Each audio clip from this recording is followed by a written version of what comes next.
Well, obviously, Carl was out with me last night, and he saw that I'm, he knows I'm a ladies' man, and that was obvious. Carl, you could see the vibe around me, couldn't you? When the chicks were talking to me. And just remembered recently, actually, I was on a train coming back from hometown Bristol, and I was on the train, and this girl walks on, good-looking girl. I thought, hey, up, largely empty carriage. I'm thinking, my luck's in, because I take every opportunity, Carl. That's the thing about me, I don't choose. She was a good-looking girl. She sat down. I thought she sat down right near me. I thought, brilliant. As this guy comes up behind her, and says, I think it's probably a boyfriend or something. Sits down next to her.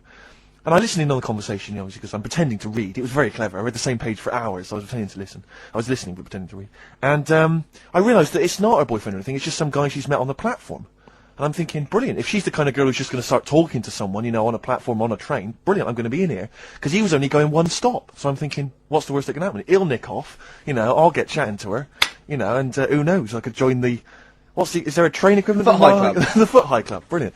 And so I'm excited, I'm listening in. And it turns out that they're both kind of graduates who just finished university, or they're coming to their finals or something.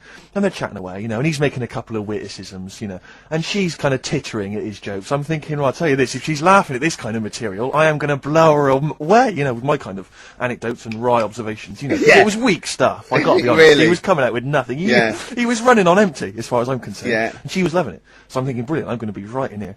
And then they get moving on to higher brow things, and I think she was going to study kind of Marxism or something like that, or communism, something. And she was asking him, by way of conversation, she was asking him what he knew about Marxism, And he was fumbling for his vague knowledge of it that he had in his life. Yeah. And I'm just sat there thinking, come on, love, in any given capitalist environment, the proletariat will revolt against their oppression by the bourgeoisie, and after a brief period of socialist rule emerges a classist society governed by community cooperation. Well, if that sort of talk wouldn't get a woman hot, I don't Come know. on, I don't Rick. know what you'd use. If then Marx and Engels is not Doesn't- going to get a woman sweaty down below, I then know. nothing is. No. Then my name is You're not just Steve biding Merchant. your time, yeah? Exactly. Yeah, I'm just going to go in for the kill any Yeah, minute. yeah. So anyway, it comes to his stop, right? He gets off. I'm thinking, this is a piece of cake. And he gets off, and off he goes. He walks off.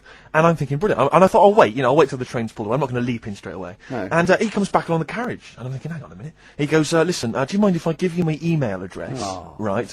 And if you want to get in touch, email me. I'm thinking, come on, you loser. Get off now. Save your face, please, Yeah. before it's too embarrassing. She accepts the email address because she obviously doesn't want to hurt his feelings, whatever. I'm thinking, fair enough. She's a good woman. I'm liking her. I'm Yeah. loving her. I'm thinking, that's my kind of girl.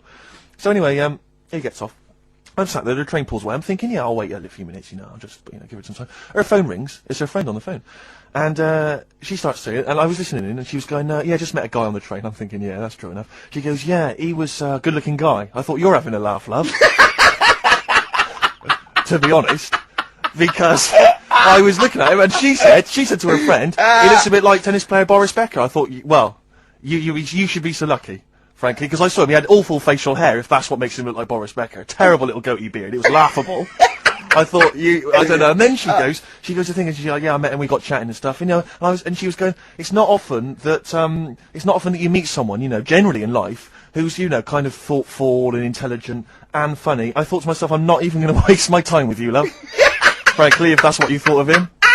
You just walked Yeah, away. and I'll be honest with you, I didn't even bother talking to her. No, you were I just didn't even above waste it. my time with If her. she thinks that bloke is not If only she thought great he was looking, funny, but great funny looking- and intelligent, and she got on well, and he was polite, and it was a chance meeting, and he thought, and she thought that you were like a freaky looking dork who didn't even have the nerve to If speak. that is what if that's she what was she thinks, thinking, then then I she's don't not- wanna know it. I couldn't. You walked away, and good luck to you. And I have my dignity intact. Yes, and she's nothing.